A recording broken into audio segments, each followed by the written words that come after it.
The Duke came to collect a debt, and froze at a small boy mending his father's boots.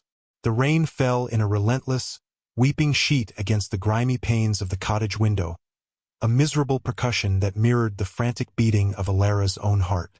Every splash in the muddy track outside was the sound of ruin approaching. She smoothed the worn fabric of her apron with trembling hands, her gaze fixed on the small, hunched figure of her son, Thomas, seated on a stool by the meager fire. He was only 7, yet his face was a mask of fierce concentration, his small fingers struggling to pull a thick, waxed thread through the cracked leather of his late father's work boot. The needle was too large, the task too great, but the boy's determination was a painful, beautiful echo of the man he would never truly remember. Through that same window, Alastair, the Duke of Blackwood, watched the scene unfold. He had come to this forgotten corner of his vast estate for a simple, unpleasant purpose: to finalize the foreclosure on a tenancy that had fallen into arrears since its master had perished on a foreign battlefield. It was a cold piece of arithmetic, a necessary tidying of his father's chaotic ledgers. He had told himself the ride out in the miserable weather was a form of penance, a way to confront the grim realities his title so often insulated him from. He stood cloaked and grim, the ducal signet on his finger hidden within a leather glove, his face a mask of weary cynicism. He was about to stride to the door and deliver the verdict when his eyes caught the flicker of firelight within. He saw the boy, he saw the boots, and he froze. The sight was a physical blow, a shard of ice lodging itself deep in his chest. A boy trying to mend the unmendable, to fill the space a man had left behind. It was an image of such profound, hopeless futility that it cracked the armor of indifference he had spent a decade perfecting. The war had taken Alara's husband, and it had taken Alastair's soul. He had sent men like her husband to their deaths. And for what? For ledgers and land and cottages where small boys tried to stitch together their broken worlds. In that moment, the Duke of Blackwood vanished, and only a man hollowed by grief and guilt remained. He did not know what he would do, only that he could not do the thing he had come here for. Taking a breath that felt like swallowing stones, he walked to the door and knocked, the sound unnaturally loud in the drumming rain. When Alara opened the door, she saw not a fearsome nobleman but a tall, rain-soaked stranger whose gray eyes held a storm that rivaled the one outside. He was broad-shouldered and imposing, yet there was a stillness about him, a weariness that seeped from his very bones. "Ma'am," he said, his voice a low baritone, rougher than she'd expected. "I am Vance, a steward, sent by the Duke to assess the state of the property." The lie came easily, a familiar cloak for a man who no longer knew who he was. Alara's heart seized with terror, but she held her chin high, her innate dignity a shield against the man who held her future in his hands. "Come in, sir."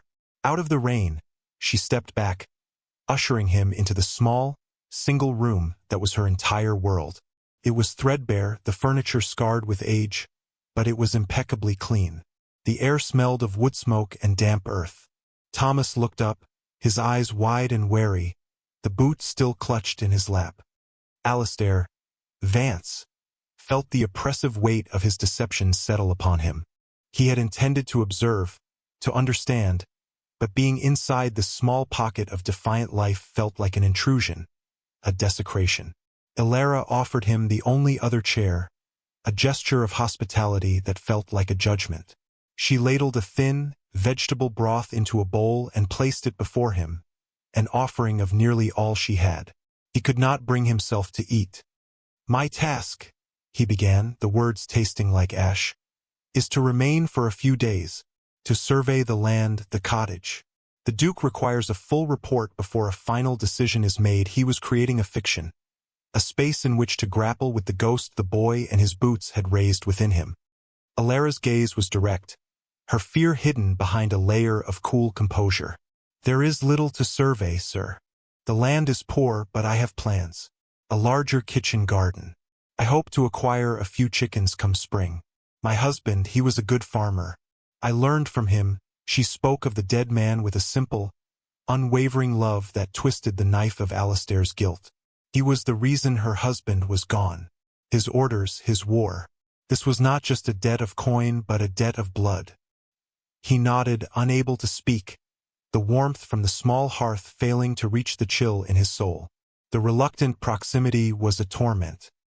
He was a predator in the den of his prey, and she was treating him like a guest. The tension stretched between them, thin and humming, a wire of secrets and unspoken power. He was testing her resilience, her character, but he felt with a sickening certainty that it was he who was being weighed and found wanting. The storm, which had been a sullen drumming, broke with the fury of a biblical tempest. A ferocious gust of wind rattled the cottage to its foundations, and then came a sound that made Alara's blood run cold. The ominous drip, drip, drip of water from the thatched roof. It began in one spot, then another, a relentless assault on their small sanctuary. Panic flared in Alara's eyes. Her meager stores of flour, the blankets on her bed. Everything was in peril. "Thomas, the buckets!" she cried, her composure finally cracking. Before she could move, Vance was on his feet. The languid, assessing steward was gone, replaced by a man of swift, decisive action. His long coat was discarded in a single, fluid motion, revealing the powerful physique of a soldier. "Where?" he commanded, his voice cutting through the howl of the wind. He moved with an efficiency that stunned her, his large frame navigating the small space without clumsiness. He hefted her heavy wooden chest as if it were a child's toy, moving it away from the worst of the leaks. His hands, which she had noticed were calloused and scarred, worked alongside hers, placing pots and pans to catch the invading rain. In the frantic chaos, their fingers brushed as they both reached for a cast-iron skillet. A jolt, sharp and unexpected as lightning, passed between them. She snatched her hand back, her face flushing, startled by the intensity of the contact. He met her gaze for a fleeting second, his own eyes dark and unreadable, before turning back to the task. In the midst of their battle against the storm, a small cry of pain cut through the noise. Thomas had slipped on a puddle of water, his knee crashing against the hard-packed earth of the floor. He sat up, his face crumpled in tears, a trickle of blood welling from a nasty gash. Alara's heart leaped into her throat. She rushed to him, but Vance was already there, kneeling beside the weeping boy. His movements were no longer brusque and efficient, but breathtakingly gentle. "Let me see, little soldier," he murmured, his deep voice soft and calming. He took a clean kerchief from his pocket and carefully dabbed at the wound, his touch as practiced as a physician's. He spoke quietly to Thomas, distracting him with a low-toned story about a brave squirrel who outsmarted a fox. The boy's sobs subsided into hiccups, his wide, tear-filled eyes fixed on the stranger's face. Watching him, Alara saw the man beneath the steward's guise. The firelight played across his face, illuminating for the first time a faint, silvery scar that traced the sharp line of his jaw, disappearing into his hairline. It was the mark of a blade, a wound that had come perilously close to ending him. He was not just a man who gave orders. He was a man who knew violence, who knew pain, the shared vulnerability of the moment. Their frantic fight to save her home, his unexpected tenderness toward her child, cracked the formidable armor he wore, and for the first time, she felt not fear, but a confusing, unwelcome flicker of empathy for the agent of her ruin. In the quiet aftermath of the storm, a fragile truce settled over the cottage. The rain softened to a gentle patter, and the fire hissed contentedly. For the next 2 days, Alistair remained, the lie of his stewardship a constant, heavy presence. He fell into a strange, domestic rhythm with Alara and Thomas, a life so profoundly different from his own that it felt like a dream. He helped her mend the fence that bordered her small plot of land, the simple physical labor a welcome balm to his tormented mind. He was surprised by the satisfaction he found in driving a post straight, in weaving the supple branches together. Alara watched him, her suspicion warring with a growing sense of wonder. His hands, which could have signed her eviction notice without a second thought, were surprisingly deft, his knuckles scarred from sword hilts, not ledgers. They began to talk, their conversations hesitant at first, circling the great, unspoken chasm of the debt that lay between them. But gradually they found safer ground. She spoke of the seasons, of the herbs she grew, of the stories her husband used to tell. When she mentioned her husband's death in the Cauldrian campaign, Alistair's jaw tightened, a muscle feathering along the scar. It was his campaign. The victory that had earned him accolades at court had created this small, devastating void in this very cottage. The guilt was a physical weight, pressing the air from his lungs. He, in turn, found himself speaking to her as he had spoken to no one. He did not reveal his name or his title, but he revealed parts of his soul he thought long dead. He spoke of the suffocating loneliness of his life, couching it in the vague terms of a man who traveled often for his master. "A large house is not a home," he said one evening, staring into the flames. "It is merely a grander, colder tomb." She listened, her expression one of simple, profound compassion. She thought him a man of her world, burdened by a different sort of poverty, a poverty of the spirit. "A home is not the walls, Mr. Vance," she said softly. "It is the warmth within them." He watched her with Thomas, saw the way she brushed the hair from the boy's forehead, the way her voice softened as she read to him from a tattered book. He saw the fierce, unconditional love that made this bare cottage richer than his sprawling, silent castle. This was the warmth she spoke of, a fire that thawed the permafrost around his heart. The connection between them deepened with every shared meal, every quiet conversation. A beautiful, fragile thing being built upon the most rotten of foundations. He knew he was a fraud, a serpent in her humble Eden, and the intimacy he craved was the very thing that would destroy them both. The fragile peace was shattered by the arrival of a portly, pompous man on a fine-looking mare. He was Sir Reginald Thorne, a neighboring landowner with an inflated sense of his own importance and a long-standing grievance over a boundary line. He dismounted, bellowing for the tenant, and stopped short when he saw Alistair emerge from the cottage, hammer in hand. Sir Reginald's ruddy face went pale. His jaw dropped. He executed a bow so deep and clumsy he nearly toppled over. "Your Grace," he sputtered, his voice a strangled squeak. "Forgive me. I had no idea. I did not expect to find you here, in this place." Alistair's blood ran cold. He shot the man a look of such glacial fury that Sir Reginald physically flinched. Before the fool could say more, Alistair crossed the muddy yard in 3 long strides, seizing him by the arm in a grip of iron. "Thorne," he said, his voice a low, menacing growl that was meant for the man's ears alone. "You are mistaken, and you are trespassing. Leave. Now." He propelled the sputtering baronet back toward his horse with a force that was unmistakable. Sir Reginald, thoroughly terrified, scrambled into his saddle and fled without a backward glance. But the damage was done. Elara had come to the doorway, a basket of washing in her arms. She had heard it, the 2 words that changed everything. "Your Grace." She stood perfectly still, her face a pale, unreadable mask.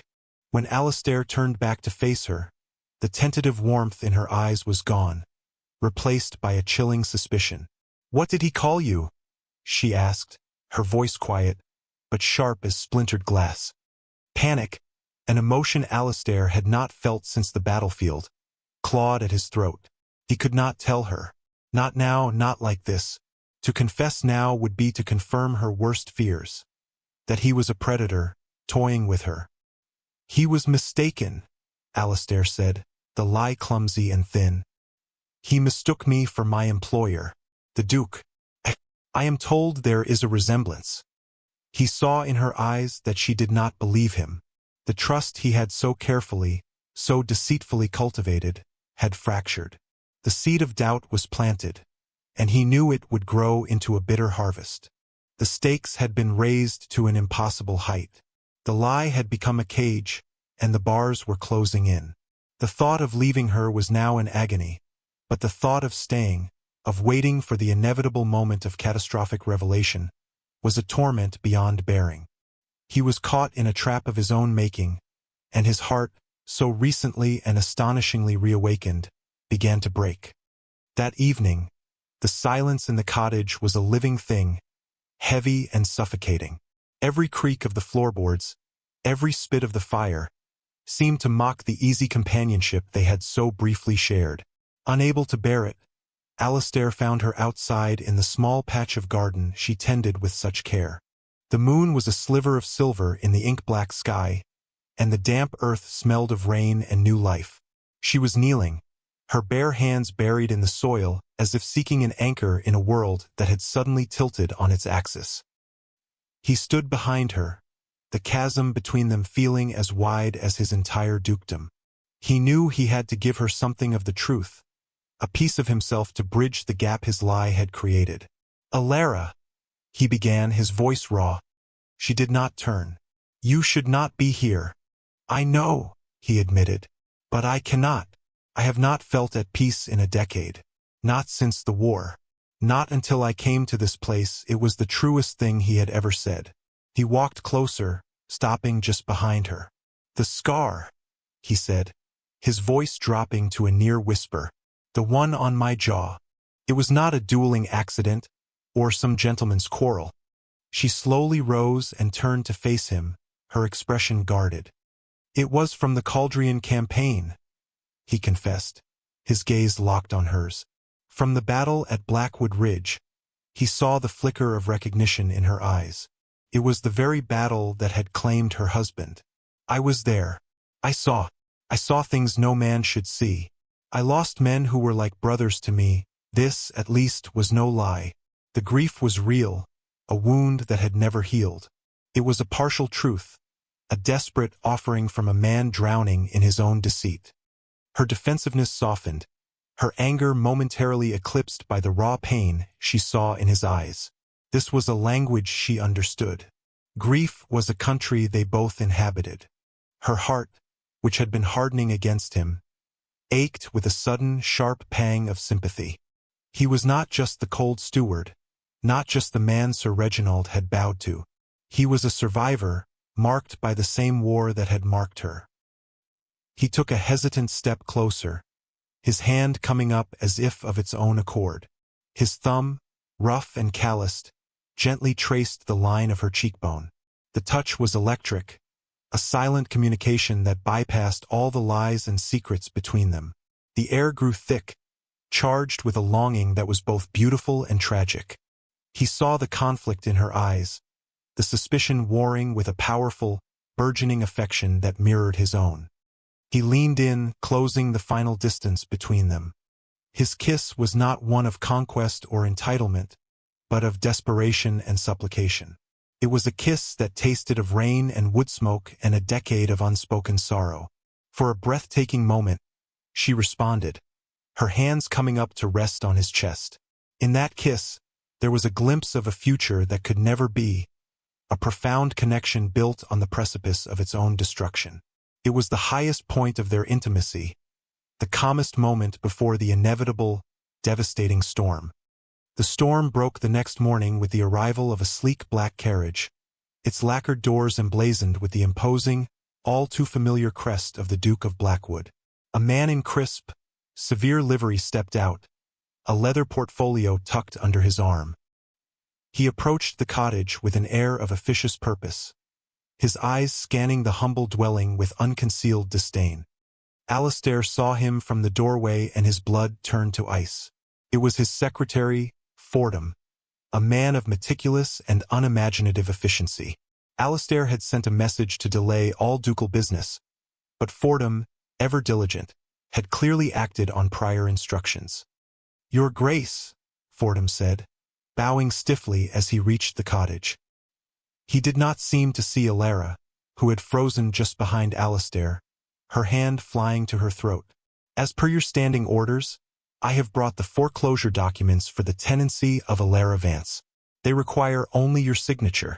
For closure. Your Grace." The words fell into the quiet morning air like stones dropped into a deep well. The world tilted and then came crashing down around Alara. It all clicked into place with horrifying clarity. The lie about being a steward, Sir Reginald's terrified deference, the authority in his voice, the haunted look in his eyes. It was all part of a monstrous, cruel game. He wasn't Vance. He was the Duke, the man who owned her debt, her home, her husband's very life, the man she had just kissed, whose grief she had mourned alongside her own. She looked at him, truly looked at him, and saw not the wounded soldier she had pitied, but a stranger wearing his face, a nobleman who had inserted himself into her life for some unknowable, perverse amusement. The betrayal was absolute, a white-hot agony that eclipsed her grief. "You played a game with me?" she whispered, her voice trembling with a fury so profound it shook her entire body. "A cruel, despicable game." "Elara, no," he pleaded, taking a step toward her, his face a mask of desperation. "It was not like that. I never meant. Was my poverty so amusing, Your Grace?"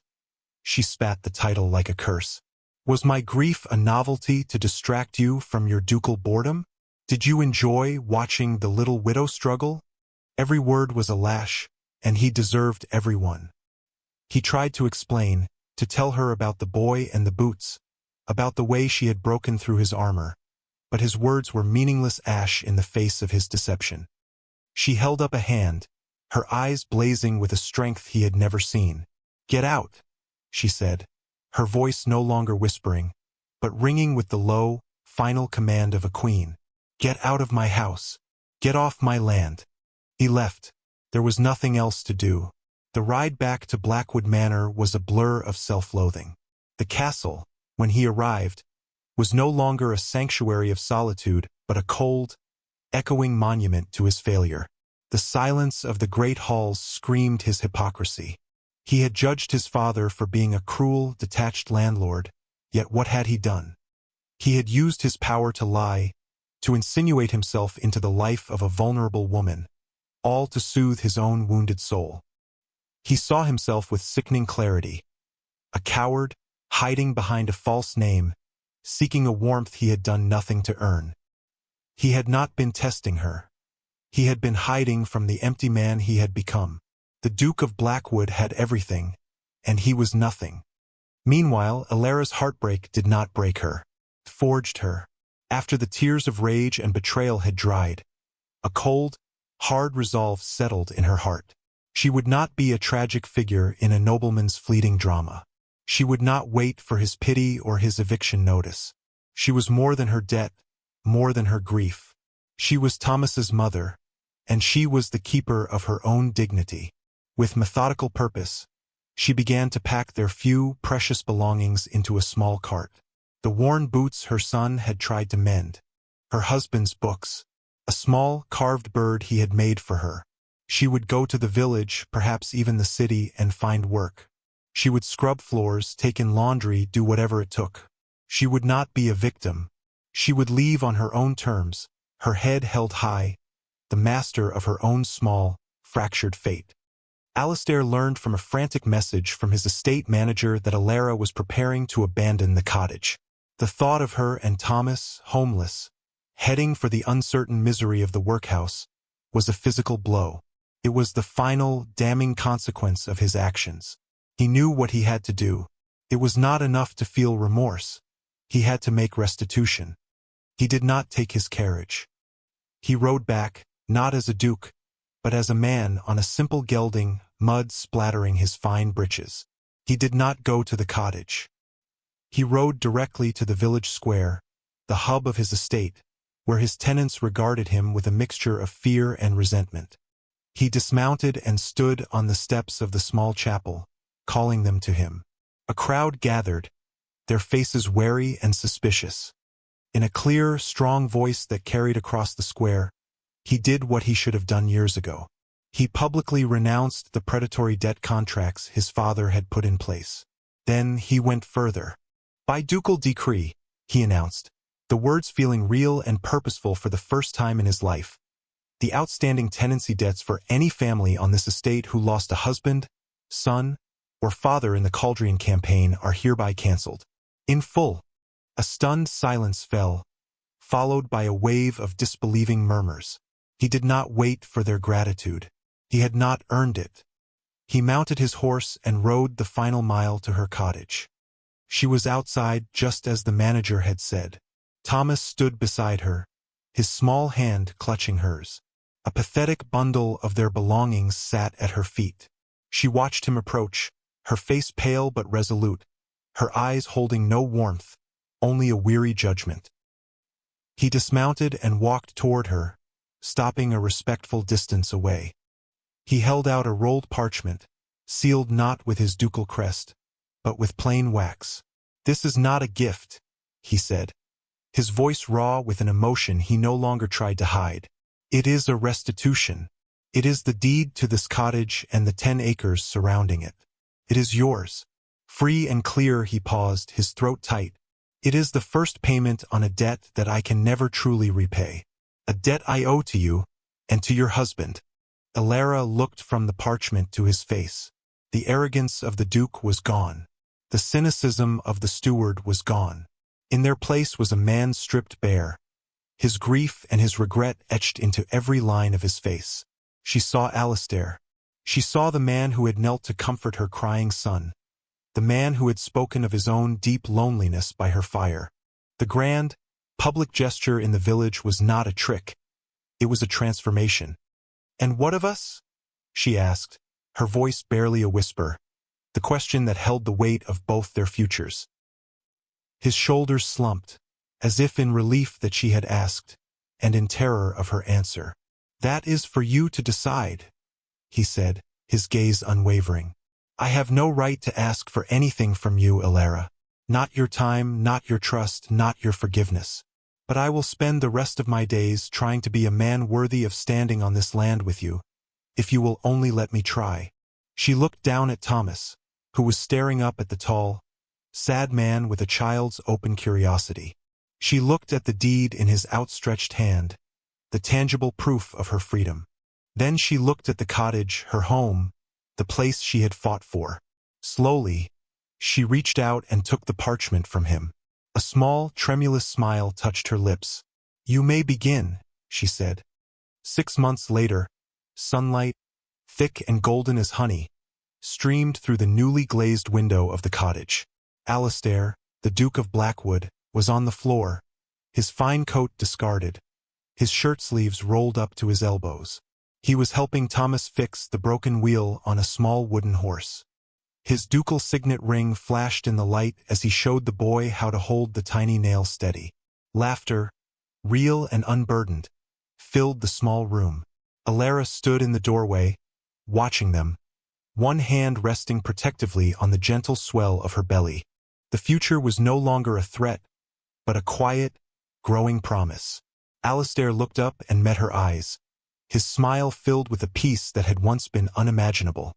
He reached out his hand, and she took it, their fingers intertwining. His hand, noble and scarred by war. Hers, common and calloused by work. Together, they were mending more than just a broken toy. They were building a new world, founded not on titles or lies, but on the quiet triumph of a hard-won, honest love.